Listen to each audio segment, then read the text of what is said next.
Bienvenue au Polysécure, un épisode un peu plus technique. Je suis avec Frank. Oui, bonjour Nicolas. Merci encore de m'inviter pour ce nouvel épisode. Très ravi de te rejoindre. Oui, tout à fait. Et de toute façon, tu as généré la question laquelle on va aborder aujourd'hui, le cloud privé, puisqu'on en parle beaucoup, surtout dans l'appareil gouvernemental, mais de façon mondiale aussi, c'est un sujet qui est abordé parce que les gens ont l'impression que ça règle un problème ou une inquiétude qu'ils ont. Et je suis pas tout à fait convaincu que ça arrive exactement à la satisfaction de leur préoccupation.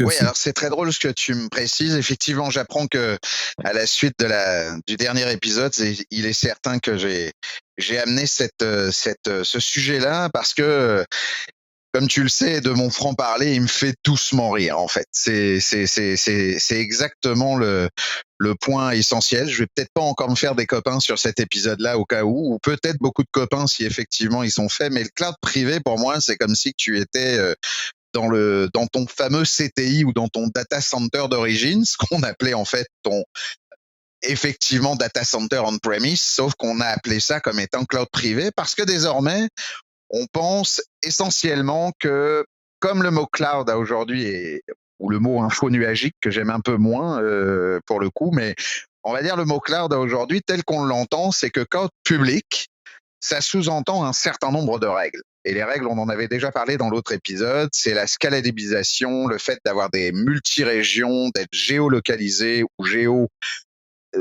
géré en termes de backup et compagnie, que ce soit le Z Géo ou le LR Géo, c'est-à-dire autant dans le propre pays que tu es ou évidemment au travers de la planète que tu peux. Et à aujourd'hui et à date, comme on l'avait répété, il n'y a que Microsoft, Google. Alors Google pour une partie au travers des différents services, des concepts, le fameux IaaS, PaaS, SaaS, mais effectivement Microsoft, Amazon. Et effectivement, les nouveaux venus, ou en tout cas ceux moins connus, mais il faut savoir que ça y est, Alibaba a ouvert le fait qu'on puisse s'inscrire et être sur Alibaba au niveau occidental, puisque c'était encore, il y a même pas encore 6 ou 8 mois, impossible pour des gens comme nous au Canada de s'ouvrir un compte. Fallait être dans la zone chinoise ou la zone Eurasie, on va dire. Donc là, ça y est, Alibaba est ouvert, mais je peux parler aussi d'Oracle, je pourrais parler d'IBM, bon, un petit peu plus quand même Enterprise. Et donc tout ça fait que si on reprend évidemment encore une fois les deux gros protagonistes, puisque je mets toujours dans le côté IaaS, la notion de Google est quand même là, mais moins présent évidemment ou moins connu que la partie AWS et Azure. C'est pas que je dis que GCP est moins bon, bien au contraire, ils ont toute leur force sur un autre de bas, mais c'est pas leur objectif par défaut. Ils sont pas rentrés dans la guerre en fait, ou en tout cas dans une notion de marketing comme peut l'être AWS ou Microsoft.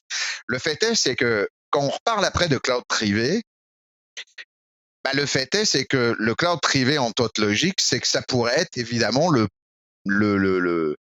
pauvre data center ou la pauvre marque qui se fait un data center, mais qui est pas aussi puissant que ces affaires-là. Donc, il faut faire attention et la nuance et la zone est grise, parce qu'un OVH, qui est quand même déjà une grosse entreprise que tout le monde connaît, puisqu'elle est arrivée aussi au Canada, même si elle est française, comme Ikula, Jules André Gavetti est un ami d'ailleurs, lui aussi est assez connu en Europe et en France pour ça et ont été un des prémices depuis les années 2000 là-dedans.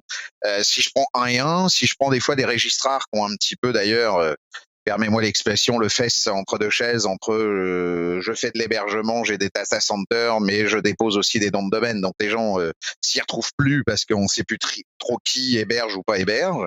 Ces gens-là sont quand même considérés des clouds privés. Mais c'est pas des clouds privés, c'est des data centers privés. Et à l'époque, pour déposer ton site web ou déposer un système, il n'y avait pas du IaaS SaaS PaaS comme on l'entend au niveau des ressources. C'était simplement que t'achetais un petit coin de disque dur, comme t'achètes un petit coin d'un appartement quelque part où tu vas le louer pour te dire j'ai un serveur malheureusement non dédié, puis que j'ai plein de sites internet là-dedans, puis on va te donner une IP, t'as un petit cPanel ou peu importe le logiciel que t'as en face, et puis ça va te permettre de manipuler évidemment ton point.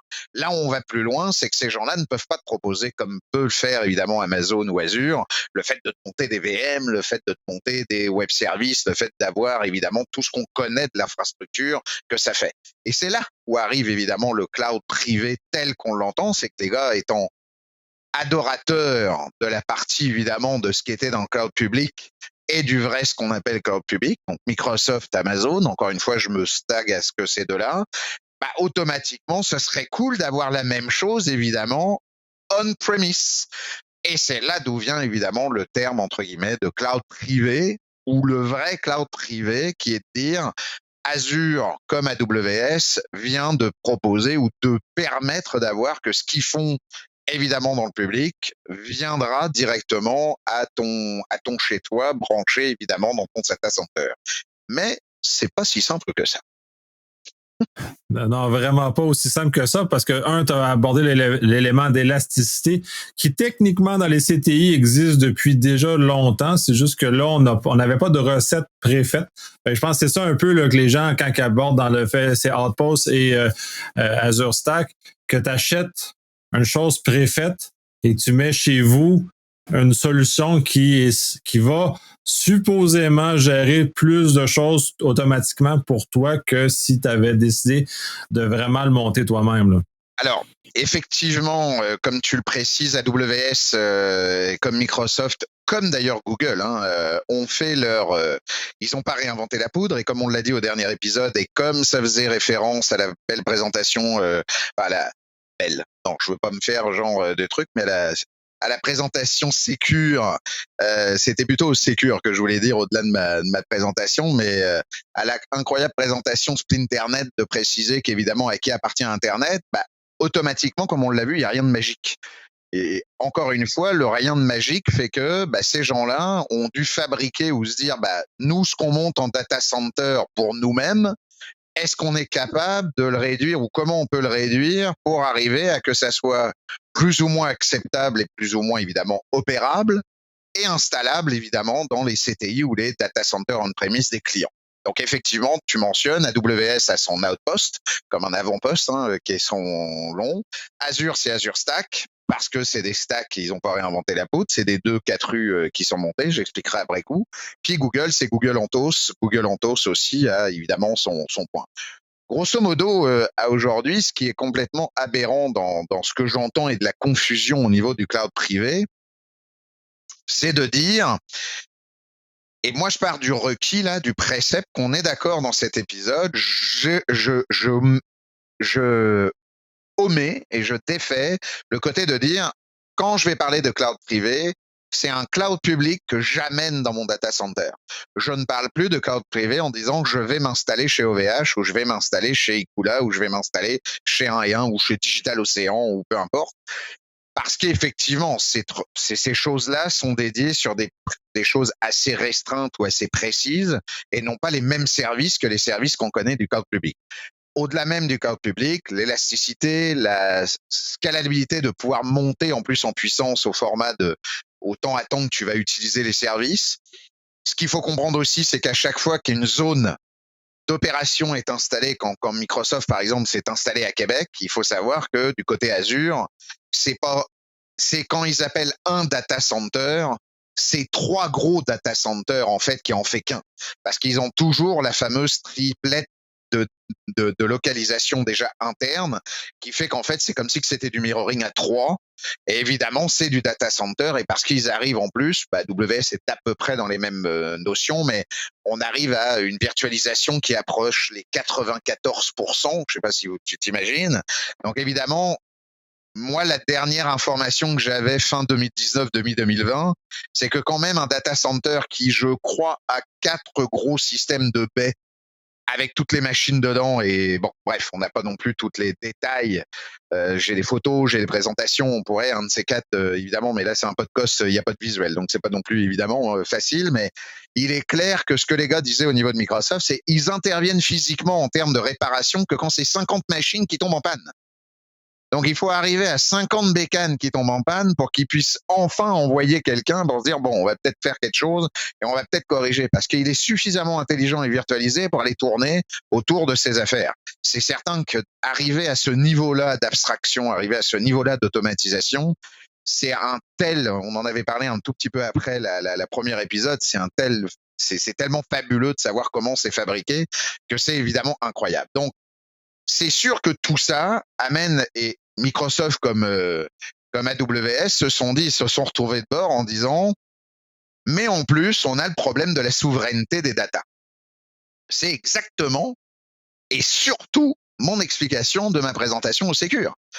Comme les gens sont totalement obnubilés par cette aberration de mettre des datas à l'endroit de la souveraineté du pays, ce qui, je rappelle, est complètement une hérésie avec les Five Eyes et 9 Eyes et les 50 Eyes, surtout même avec du VPN et avec évidemment les WP hautes. On est d'accord? Parce que les pays se partagent les logs, se partagent les points et que c'est complètement débile. Mais que ça fait du bien de savoir que c'est juste à côté de chez toi parce que ça fait du bien d'être à côté de chez toi. Bah là, je vais casser une bulle peut-être et c'est là où je vais me faire des copains. Ils sont pas idiots, Microsoft et AWS. Vous voulez qu'on vous amène le code public chez vous? Eh ben, on va vous fabriquer notre petit truc, puis on va vous faire le payer super cher. Parce que vous voulez qu'en plus, on vous fasse évidemment quelque chose et vous voulez acheter notre façon de faire et notre logiciel. Parce qu'en fait, ce qu'on achète, c'est le logiciel front-end que, évidemment, on a dans le cloud direct. Ce que vous achetez au-delà du matériel, c'est que vous achetez simplement la visibilité du portal Azure ou du console AWS. Et ça, pour l'avoir chez vous, bah, vous allez en dépenser sévère, puisque aujourd'hui, un 4 nœuds qui est l'origine, ça marche par des nœuds. Si je prends l'Azure Stack que je connais beaucoup le plus, mais l'Azure Stack aujourd'hui, c'est une grosse énorme baie qui mesure 2 mètres, qui a évidemment des 2 U à l'intérieur et que c'est 4, comme on les appelle, 4 nœuds, puis après avec tous les aspects réseautiques qu'on connaît, BGP, BMC, gna gna gna, les switches et compagnie, avec tout ce qu'il y a autour d'installation. Puis ça, quand vous l'achetez, un 4 nœuds, c'est $400,000. Mais ce que vous achetez à $400,000, c'est simplement le fait d'avoir l'intégralité de... Allez, je vais me casser une bulle aussi auprès de Microsoft, mais bon, c'est pas grave. On va pas faire, mais c'est quoi? C'est 22 VM multiplié par le nombre d'hyper-V que vous allez mettre dans vos nœuds, avec évidemment toutes les DLL et les NuGet et toute la partie Lego qu'ils ont créée à l'intérieur, qui est un truc magicien total, et qui s'installe à l'intérieur pour que vous ayez que quand vous tapez local.azurestack.portal.com, bah vous arrivez, merde, j'ai Portal Azure et j'ai le back-end de ce qu'a les supports Microsoft en Inde pour moi tout seul dans mon coin. Waouh, ça coûte cher la facture, je trouve. Oui, bref, je sais pas si là je vais péter une certaine bulle, mais c'est évidemment ça coûte cher la facture là. Mais j'imagine, de toute façon, cette facture-là, elle doit être récurrente. Là. Ils doivent pas le vendre de façon permanente, ils doivent le louer, j'imagine, en plus. Donc, alors, effectivement, au travers de la location ou de la vente, oui, ce que tu achètes, c'est le matériel. C'est sûr que le matériel vaut très cher et on n'est pas non plus débile. Il faut en plus énormément de disques durs. C'est normalement pour monter un Azure Stack ou un Azure SDK, par exemple, c'est 4 disques pour juste un node, puisqu'en fait, à l'intérieur des modules et des nodes, tu as jusqu'à 4 nodes et le maximum de nodes par data center, c'est 16 nodes. Donc, tu t'imagines 16, sachant que 4 vaut 400,000, bah 4 x 4, 16. Ça vaut 1,6 million pour en avoir 16. Et ça, tu as à peu près un équivalent d'un 25% d'un data center de Microsoft. Ça te donne évidemment la possibilité de te croire pour Microsoft, mais t'es pas Microsoft. Donc là, le bout du jeu, tu te dis, waouh, ça me commence à me faire mal à la tête parce que là, comment ça fonctionne tout ce truc. Donc, faut que tu l'intègres à tout ton système interne, faut que tu l'intègres à tes firewalls, faut que tu l'intègres à tes systèmes. Puis là, on s'aperçoit que si tu veux un cloud privé, faut qu'il soit privé. Puis ça me fait rire. Parce que ça, c'est comme le fait de dire, au fait, je me connecte comment sur Internet, moi? Est-ce que je suis privé? On l'avait fait dans le dernier épisode. Ah oui, non, c'est vrai que je passe par Vidéotron, mais je suis pas tout à fait privé, parce que là, pour le coup, si je sors, lui, il sait où je vais. Mais je peux prendre un VPN. Ouais, je viens de le dire. Si on est 5 Eyes, 9 Eyes, 5, 9 ou 15, on peut pas. Mais VPN, ça veut dire que tu sors quand même de ton truc et tu vas sur Internet. Donc là, quand évidemment Microsoft, AWS, c'est pareil, te dit, bah ouais, mais vous prenez Azure Stack, si vous voulez être vraiment privé pour être privé, bah, il faut installer ExpressRoute. Oh, je l'avais pas vu venir, celle-là. Ah ouais, il faut que j'achète $400,000. Mais en même temps, tu me dis que pour faire un Quark X Quark, c'est-à-dire de me brancher dans, ton data center avec une sorte de gros câble qui, évidemment, va pas faire 200 km entre les deux hubs, évidemment, entre mon data center et le tien, et celui de mon provider, parce que il y a un man in the middle, c'est mon provider.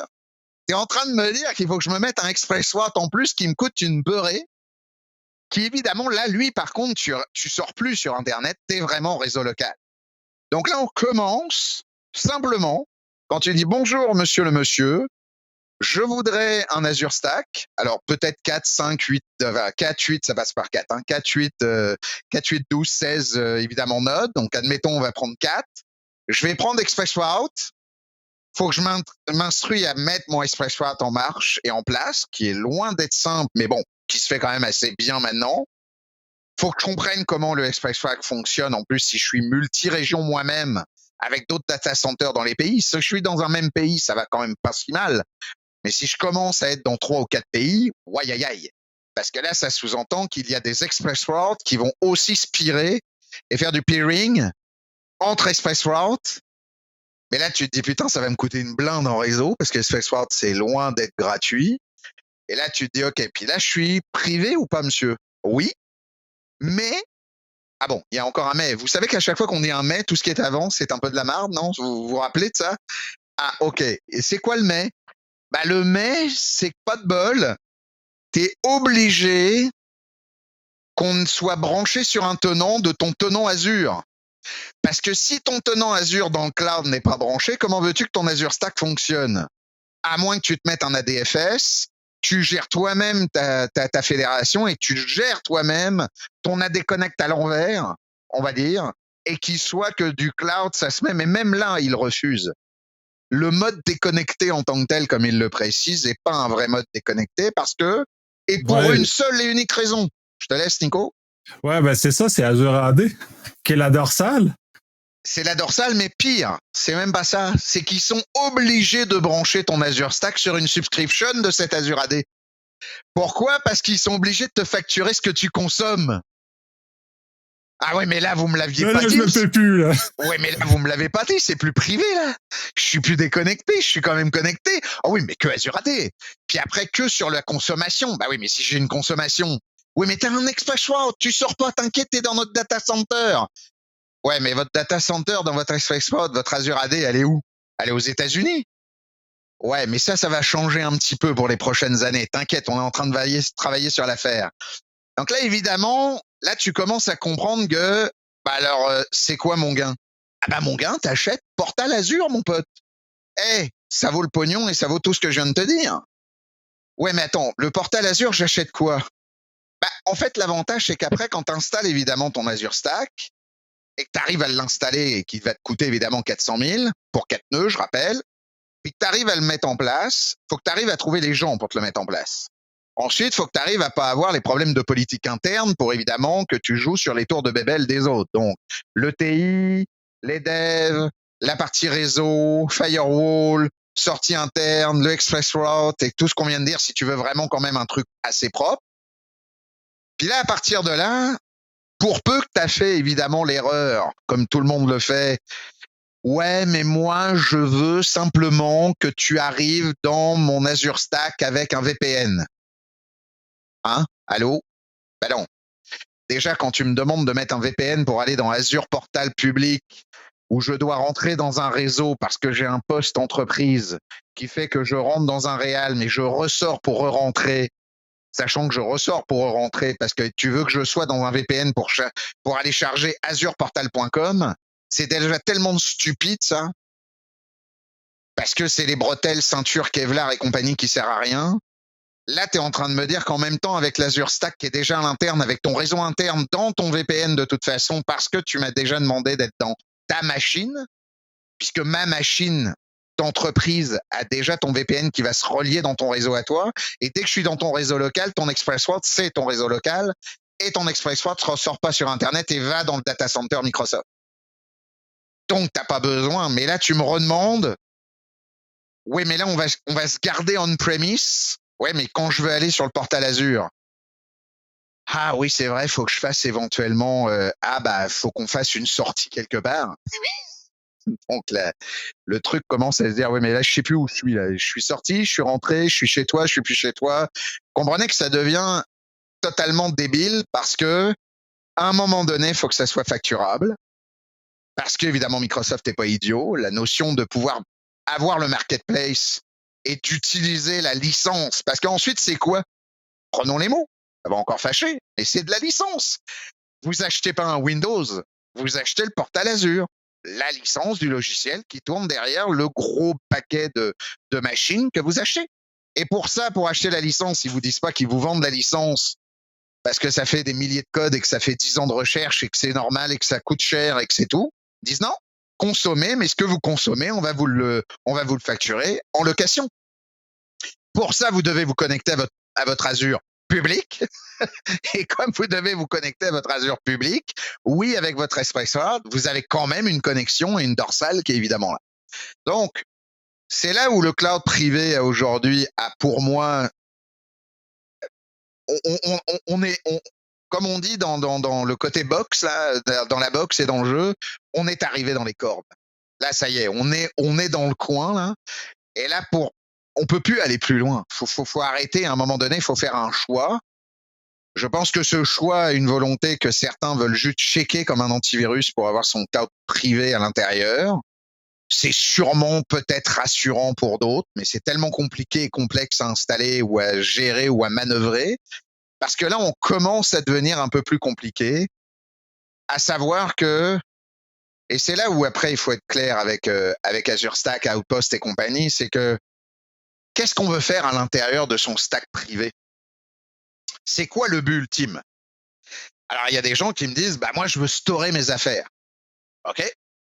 Mais tu sais, pour ça, tu fous un SAN à l'intérieur de ton data center, tu mets même un ExpressRoute au travers de tout ça, et tes clouds va aller visiter avec même des proxys, des jumpbox ou des architectures hub and spoke, et ça marche aussi bien. Je veux dire, si c'est du data, c'est du storage pour du storage, fais-toi un putain de Stock ou un Elastic ou un Data Lake ou un peu importe.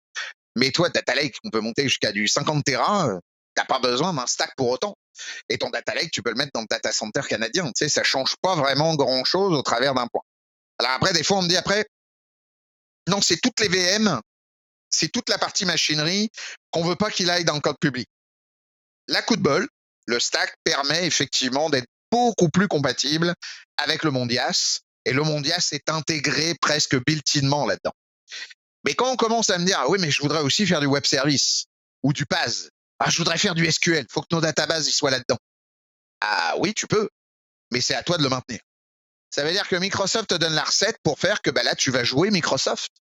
Donc, ton portal, du côté IaaS, c'est facile parce que c'est simplement que des images et des ISO, et toi, tu t'auto-adaptes avec des ISO. Mais tes fameux offers et tes fameuses subscriptions que tu vas générer pour tes clients qui sont tes gens avec qui tu vas travailler, qui sont en fait tes propres gens, c'est toi, tu vas jouer Microsoft et eux vont aller comme si qu'ils jouaient à l'intérieur. Quand tu passes en PaaS et que tu passes évidemment en web service, là, Microsoft, il te donne pas une recette tout fait maison. Hein. Tu dois fabriquer ton back-end toi-même, et même pire, c'est que Microsoft enlève sa SLA ici et il te dit, tu es responsable des updates de tes trucs, donc tu dois aller développer ta fameuse machine SQL Server pour offrir en PaaS ton SQL Server à tes gens. Tu dois aller monter tes serveurs pour aller offrir ton web service, pour aller offrir ta web app à tes gens. Et toi-même, tu dois aller les maintenir pour ça. Donc, qu'est-ce que vous changez comme gain en termes de temps, de personnel et de coût? Ouais, je vais rajouter un point très important parce qu'il y a un problème de perception dans ce que j'entends. C'est parce que là, tu as parlé des couches les plus basses. En IaaS, ça va. PaaS, ça accroche. Mais en SaaS, il n'existe plus, il n'y a plus rien. Là. C'est supposé être le néant rendu là. C'est supposé être le néant, mais c'est pas le néant. Tu peux le faire. Mais c'est à toi de tout setuper en back-end. Et là, Microsoft est très clair. Ça veut dire qu'en fait, tu vas utiliser le IaaS à l'intérieur du stack pour te fabriquer ton SaaS que les gens vont aller se consommer. Mais là, tu redeviens plus cloud privé, tu redeviens toi-même le maître de tes machines que tu faisais et tu changes rien de ton on-premise. On revient à la mode des années 2000-2010. C'est toi-même qui redéveloppe toutes tes affaires. Alors oui, avec les nouveautés de Microsoft, avec le fait est que c'est peut-être un peu plus built-in, mais croyons pas que c'est de la magie et que tout s'installe super bien comme tout ce qu'il faut avec les modules. Il n'y a rien qui s'installe super bien au complet. Là, ce serait la fumisterie de la licorne de vous dire tout s'installe, hein, tout bouge, tout change, tout fait. Je peux vous l'assurer, c'est même pour s'installer dans une registry ou même pour voir des changements dans Windows 10, il n'y a rien qui est fait de mois de janvier, vous êtes au mois de juin, il y a des trucs qui ont été bougés avec les dernières mises à jour. C'est pareil pour Azure et compagnie. Donc, à l'intérieur même de ce genre de choses, en plus, comme il y a peu de monde, aujourd'hui, à ma connaissance, il n'y a que 350 stacks installés à travers le monde, et l'équivalent de, je crois, pas loin de 270 ou 280, je voudrais pas dire de bêtises, sur AWS Outpost. En Toast, je connais pas les chiffres, je pourrais éventuellement te les redonner si tu voulais me faire, mais en Toast, je les connais pas assez. Donc, tu sais, c'est quand même peu, parce qu'évidemment, qui peut acheter ça? À part un gouvernement, à part donc un État, à part éventuellement des énormes grosses entreprises comme des entreprises bancaires qui voudraient vraiment basculer quelque chose de précis, ou une énorme entreprise éventuellement assimilée étatique, comme on peut l'avoir évidemment au Québec, comme, je sais pas moi, du Québec, la SAC et compagnie. Donc, je veux dire, il y a très peu de monde qui peut faire ça. Donc, après, la technologie ou la technicité pour pouvoir le faire, ou d'avoir les gens qui ont évidemment en plus les connaissances, c'est déjà tellement dur pour les gens de comprendre comment fonctionnent les layers au niveau du cloud public. Tu t'imagines qu'arriver à un cloud privé, à partir de ce moment-là, puis là, je vais faire exprès pour faire perdre les gens total. Si tu me permets, je vais me prendre un petit 1 minute pour m'éclater 2 secondes pour leur dire, réfléchissez-y. 2 secondes de là où on en est. Vous partez de votre machine à vous en tant que votre connexion VPN, et on va dire que comme si vous étiez dans le realm de l'entreprise qui a installé votre stack. Mais votre stack lui-même est installé dans une énorme baie, qui lui-même, en fait, la baie à l'intérieur, c'est un Hyper-V 2016 qui est installé. Mais cet Hyper-V 2016, il est lui-même virtualisé comme Zen. Ça veut dire que vous allez hyperviser, donc vous allez mettre des VM à l'intérieur de cet Hyper-V, et ces VM à l'intérieur de cet Hyper-V, c'est ça le cœur noyau du back-end, en l'occurrence d'Azure, que vous avez à vous à l'intérieur. Quand vous avez un node, quand vous avez AZ, Azure Stack SK, donc le fameux le fameux SDK kit là, le Azure Stack Development qui est un node, quand il s'installe quelque part, quand vous devez l'installer vous-même sur un node, sur une machine, ce qu'il fait, c'est qu'il installe 22 VM à l'intérieur même d'un Hyper-V qui, quand il reboot, va rebooter sur sa VM majeure, qui elle-même va ensuite jouer le hub entre une VM qui va jouer le rôle de DNS serveur et de résolveur, une autre VM qui va jouer, donc vous avez des noms, hein, EZ quelque chose, EZ machin, EZ truc, EZ bidule, qui fait que vont gérer, il y en a une qui gère les YAS, il y en a une qui gère les noms de domaine, il y en a une qui gère les offers. Tout ça, c'est de la magie parce qu'en fait, Microsoft a totalement opérationnalisé tout ce qu'il a fait en couche. Puis ça, c'est des mouvements qui se passent au travers des machines. Mais si vous y réfléchissez un peu plus dans le stack, et je reviens pour essayer de vous y perdre, ça sous-entend qu'en plus, vous avez un fork. Et là, vous n'avez pas l'écran. C'est vrai que Nicolas me voit, mais moi, vous n'avez pas l'écran. Donc, un split en deux qui se fait entre ah ouais, mais cet Hyper-V, je peux pas y avoir accès en tant que machine, parce que ça, Microsoft vous l'en empêche, surtout pour l'Azure Stack Hub, qui est le vrai nom Azure Stack Hub professionnel, production en fait. L'Azure Stack SDK, c'est vraiment l'Azure Stack un node de développement. Puis lui, en plus, quand vous l'avez installé, s'il y a des mises à jour, vous devez le désinstaller et le réinstaller. Que l'Azure Stack Hub est quand même assez sympathique quand lui, évidemment, il se fait des updates. Il y a une sorte de vacuum de tout update. Il arrive normalement à s'updater quand même assez tranquillement, mais c'est toute une patoune qui se fait derrière. Donc, vous comprenez bien que quand vous allez booter, ou en tout cas quand cette grosse machine boot sur son Hyper-V, boot sur cette VM, et va ensuite booter pour aller vous montrer que là, ça se forque en deux affaires. Il y a une affaire où vous allez avoir admin portal azure.com. Donc, admin, en fait, c'est local adminportal.com. Puis là, vous dites, bah, c'est quoi ça, le admin portal? Attention, c'est pas l'admin de l'Hyper-V, c'est l'admin des VM qui sont dans l'Hyper-V. Donc ça, c'est l'Indien que quand vous appelez votre support dans votre code public, bah là, c'est vous. Vous voyez les subscriptions, vous voyez les offers, vous voyez le marketplace. C'est à vous de fabriquer le back-end du marketplace pour dire, OK, mon petit ami, je te donne telle subscription, je te dis combien tu as de offers. Bah, les offers, c'est, OK, tu as le droit de monter tant de bécanes, tu as le droit de monter tel type de machine, les sizes de machine. Tu développes tout ce qu'a développé Microsoft pour dire comment il le rend Elevability, le fameux GA, au travers de ses data centers. C'est à toi de le faire. Faut que tu te fabriques la totale. Faut aller que tu te fabriques les ISO. Faut que tu ailles les chercher, les ISO. Faut que tu te les mettes en interne. Sinon, il faudrait que tu restes connecté dans le marketplace. Ah oui, c'était cloud privé, au fait, hein. Oui. Non, bref. Donc, tu vas te les prendre, tu te les downloads, tu te les fabriques. Si t'en veux à toi tout seul, tu peux. Mais il faut qu'ensuite tu prennes tes VHG et que tu te les recolles, évidemment, dans ton marketplace. Faut que tu te fasses tout un petit binou comme ça. tu as développé tes offers et tes subscriptions, puis là, tu vas dire, OK, à partir de là, le gars qui va aller se connecter désormais maintenant dans mon local azureportal.com, là, ça devient le front-end que vous avez l'habitude de connaître, qui est Portal Azure, azureportal.com, mais côté, évidemment, cloud privé. Et là, lui, l'utilisateur interne va avoir le portal Azure, mais le portal Azure local de votre cloud privé machine, qui là, va lui dire, bon, écoute, tu as le droit d'utiliser tel et tel et tel et tel, tu as accès, je sais pas moi, admettons, je vous dis des bêtises, une vingtaine d'ISO différentes entre Windows, Linux et compagnie. Tu as le droit à, je sais pas moi, 10 size de machines voulues, parce que comme vous avez que, par exemple, admettons que vous avez qu'un 4 nodes, vous allez dire 4 nodes, purée, je peux pas aller au-delà de combien 650 VM. Au-delà de 650 VM, je suis fait. Ah oui, t'es fait, parce que les 4 nodes, je peux pas augmenter les disques. Marche pas. T'en veux plus? Faut te rajouter des nodes. Si tu veux un 16 nodes, on peut monter jusqu'à 2600 VM.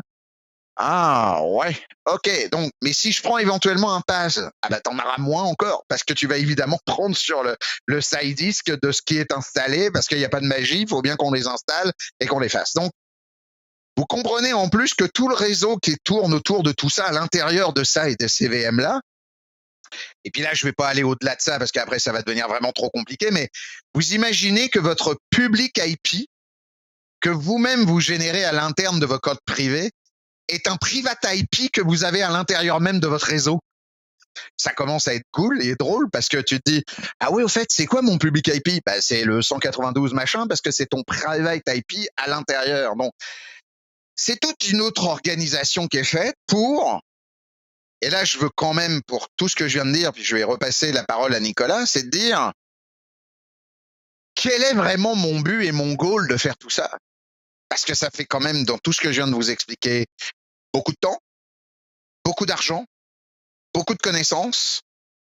Je me ferais peut-être pas encore beaucoup de copains avec Microsoft si évidemment ils entendaient ce point en disant est-ce que Azure Stack? Non, Azure Stack répond à certains contextes et autres, mais il faut avoir encore une fois les bonnes personnes au bon endroit, et il faut avoir la compréhension de ce qu'on veut en faire au complet, c'est-à-dire faire du compute tellement privé parce que c'est de la recherche, c'est du truc médical, c'est un système tellement je ne sais quoi sécurisé d'État, de militaire, de recherche civile, de je ne sais quoi, de calcul. Je peux le comprendre. Mais maintenant de dire, est-ce qu'éventuellement je voudrais passer la dernière petite, on va dire, je sais pas, application de base ou gestion, j'en ai aucune idée. C'est ça le problème. Cela étant, il y a aussi tout le contexte, parce que la sécurité de tous ces environnements-là, auxquels on a donné une partie, nous est préfaite par Microsoft, mais le restant de la sécurité, la vraie sécurité qu'on doit gérer là-dedans est à notre charge comme opérateur de ces éléments-là. C'est nos processus, nos affaires, nos approches qui viennent influencer la sécurité même de ce Azure Stack-là, si on prend dans le cas d'Azure. Oui. Puis en même temps, il faut comprendre un dernier point important, c'est que par exemple à Outpost, pourquoi AWS avait du mal à travailler dans des endroits comme le Canada par exemple, ou même en Europe? C'est parce que par exemple toute la partie hardware et managing du hardware, c'est AWS qui le gère. Alors là, pour Outpost, c'est un gros fail pour dire que tu es quand même autonome, parce que là, évidemment, il dit, ah non, on vous installe quand même on-premise, mais c'est nous qui gérons. Ouais, mais là, c'est plus privé. Si tu es dedans, c'est comme si tu me disais, écoute, c'est quand même ta maison, mais je garde les clés et je te dirai comment utiliser le frigo, parce qu'évidemment, c'est pas le fait. Donc ça, évidemment, c'est le problème. Azure Stack et Anthos sont pas managés par le provider. Donc évidemment, c'est toi-même qui l'installe, mais avec tout ce que ça comprend. Donc là, par exemple, pour Azure Stack, encore une fois, c'est Cisco, c'est Dell, c'est d'autres qui viennent évidemment t'installer là-dessus, avec en plus des règles où il faut comprendre que tu as des règles où tu as un coût aussi d'install, tu as un coût aussi de maintenance, tu as un coût aussi où c'est important qu'il faut le prendre parce que personne ne veut le préciser. Mais Azure Stack, aujourd'hui, depuis qu'il existe, moi, ça fait maintenant 3 ans que je le connais. Ça fait à peu près 6 ans qu'il existe, enfin, depuis les années 2013-2014 dans ses premières prémices. Il faut savoir qu'on est rendu à la version 20.08, même un petit peu plus pour une 21. Je crois qu'il y a une version 21 qui est sortie cette année. Il faut savoir que pour la partie matérielle, Microsoft s'en cache pas. C'est 5 ans. Donc, quand tu l'as acheté, au bout de 5 ans, faut que tu te poses la question si tu veux en racheter un. Et je parle au niveau matos, avec tout ce que ça comporte. Est-ce que tu es capable d'avoir cette vélocité, sachant qu'on a encore des fois dans des états, des choses qui tournent depuis 10, 15, voire même 20 ans? On rentre dans un monde cloud où même eux, même le matériel, tel à aujourd'hui qui sont les HyperEdge qui sont installés pour le stack, ils disent nous, on n'a qu'une garantie de 5 ans, voire de 6 ans, mais maxi. Parce qu'on n'a peut-être même pas le distributeur taïwanais qui nous redonne le silicium adéquat ou la machine adéquate, ou j'aurais plus la carte mère ou la barrette mémoire que tu m'as demandé. On redevient encore dépendant du matériel qu'on achetait. Donc la notion hybride, puisque c'est ces vraiment notion de vouloir faire du basique et du on-premise hybride au niveau des ressources, il faut se poser réellement la question, à savoir, qu'est-ce qui est réellement hybride? Qu'est-ce qu'on veut encore protéger là-dedans? Ce qu'on veut protéger, c'est du data. Si c'est du data, mettez un SAN, mettez une grosse putain de bécane à l'intérieur de votre data center et qui soit à plat par l'accès à des VM où elle va aller choper et mettez de l'intelligence à choper ça sur des snapshots de données ou des points comme on le fait avec le Data Fabrics ou avec d'autres et aller computer ça dans le cloud public et autres, redescendez et resauvegarder ça dans un côté. Et tout ça dans un TLS 1.3 chiffré et avec des disques chiffrés en ligne et avec des clés que vous allez gérer en BOE ou en BOK voulu. Et puis ça, ça y est, vous avez résolvé déjà 80% de votre patente sûrement de ce que vous voulez faire.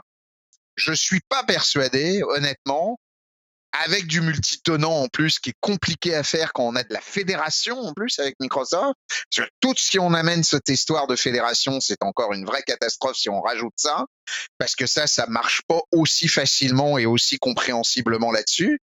Puis si on décide en plus, pour finir, et je mets la cerise sur le gâteau à dire, j'ai en plus une web app ou une application interne privée qui ne doit pas sortir, mais qui doit jouer avec de l'OpenID Connect, ou éventuellement de l'autorisation avec de la fédération SSO à l'intérieur d'un cloud privé ou à l'intérieur d'un Azure Stack, bah là, je vous le dis comme Taken ou comme Liam Neeson dans Taken 1, bonne chance. C'est vraiment bonne chance, là. On est vraiment dans du très, très compliqué, là. C'est vraiment du très compliqué, du très haut niveau, à comprendre toutes les bébelles et à savoir ce qu'il en est. Je pense qu'effectivement, la partie cloud privé sur l'extend du public, c'est là où je pense que il faut impérativement que la partie de la partie basique public cloud et les services on-premise doit être vraiment gérée correctement en amont sur du refactorisation de qu'est-ce que je voudrais réellement faire. Et c'est ça, quand on parle de lift and shift, ou de lift and reshift, ou de lift and refactor, en espérant que ça soit pas la prochaine truc là, parce que je dois décider pour peut-être la prochaine rencontre, mais pour d'autres affaires de migration ou de backup, mais la notion d'un data center en tant que tel, c'est est-ce qu'on est sûr qu'on a bien refactorisé l'affaire? Je l'ai reprécisé d'ailleurs dans le site internet, mais je l'ai surtout précisé dans la dernière, je crois, dans le dernier podcast, c'est prenez pas ça comme un animal de compagnie. Encore une fois, le cloud native ou le cloud public à aujourd'hui, c'est du bestial et on doit gérer le côté conceptualisation de comment on fait nos choses ou comment on les déploie. Donc, si on arrive à faire ça, on enlève toute la partie, évidemment, de est-ce que j'ai envie encore de m'ennuyer pendant 5 ans avec du matériel que je suis pas sûr que je vais pouvoir maintenir ou que je vais pouvoir changer? Est-ce que je veux dépenser demain 1 million, 1 million 2, 1 million 6 pour 5 ans? Est-ce que je veux vraiment gérer de l'express route avec tout ce que ça comporte?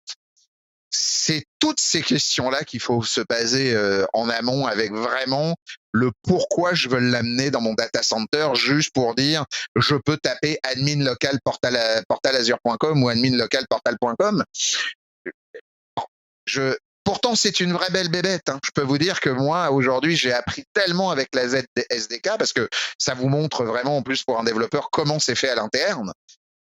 Mais mis à part un trip, évidemment, d'universitaire ou de recherche et de développement, maintenant, le trip de gérer, évidemment, la notion du hybride, honnêtement, je n'ai pas dit que c'était mauvais, je dis que je reste dubitatif sur le fait de l'intérêt et de voir tout ce que ça coûte autour à ce niveau-là. Je sais pas ce que t'en penses, Nicolas, au vu de toi Bon, aussi, ton ben, expérience, je suis mais dans la même sphère que toi. J'ai pas eu la chance comme toi de jouer avec ces choses-là. C'est des jouets qui sont très intéressants et ça me met en un appétit de vouloir juste pour jouer avec, juste pour comprendre, juste pour avoir le plaisir de voir la logique et l'intelligence qui a été mis dans ces systèmes-là et de décortiquer tout ça qui a été mis. Oui. Est-ce que je pourrais conseiller le non parce que je n'y vois pas d'intérêt. De toute façon, tu as tout décomposé les points qui généralement j'utilise pour défavoriser cette approche-là parce que sinon on vient dans le contexte que c'est juste le nuage, c'est juste un ordinateur ailleurs. La réalité, c'est que le nuage n'est pas tout à fait ça, mais là, on est en train de ramener cette notion-là. C'est juste un ordinateur ailleurs qu'on dépose. Et c'est pas là la plus-value d'un info nuagique. Elle est ailleurs. Il y a pas de plus de questions, mais de toute façon, dans ta présentation Splinternet, tu as abordé aussi tout le volet des clouds ou en tout cas de l'Internet national qui est en train d'apparaître. Et probablement que ces clouds-là vont justement, puis Alibaba est une expression de cet élément-là, de cette espèce de cloud national qui vont être opérés par des opérateurs nationaux au lieu d'être avec des opérateurs internationaux comme on a actuellement. C'est sûr que pour Microsoft, c'est pas intéressant que ça soit dit comme ça, parce que lui, son marché est un marché international et c'est intéressant. Mais là, les questions vont devoir se poser, puis à un moment donné, d'arrêter d'avoir peut-être peur d'avoir peur, j'imagine. Je sais pas. Moi, je suis pas un cloud native, là, mais tu sais, j'ai du cloud dans les oreilles, là, tu sais, j'en ai un peu partout. Puis en même temps, je t'avouerais que Microsoft a aujourd'hui, on le sait, et il le dit, bon, peut-être qu'il le change avec le temps au niveau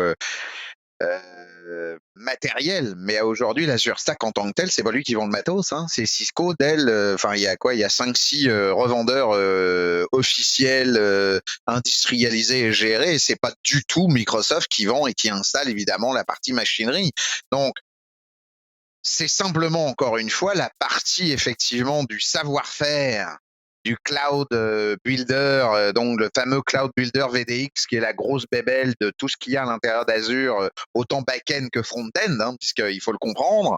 Puis des fois, quand on pousse un peu plus loin dans le SDK, parce que moi, je me suis permis de le hacker parce que je travaille avec un gars, j'ai de la chance de travailler avec deux gars, un en Australie et un en Turquie, qui ont fait tous les deux un système où ils ont bifurqué le système pour qu'on puisse installer un Azure Stack SDK, donc l'Azure développeur, dans une VM qui normalement ne peut pas se faire puisqu'il y a des tests de bare metal qui sont faits dans les tests du scripting et de l'exécutable qui est fait. Mais comme tout ça, c'est évidemment du .NET et du scripting PowerShell, on peut les bidouiller si on sait où aller et faire des workarounds.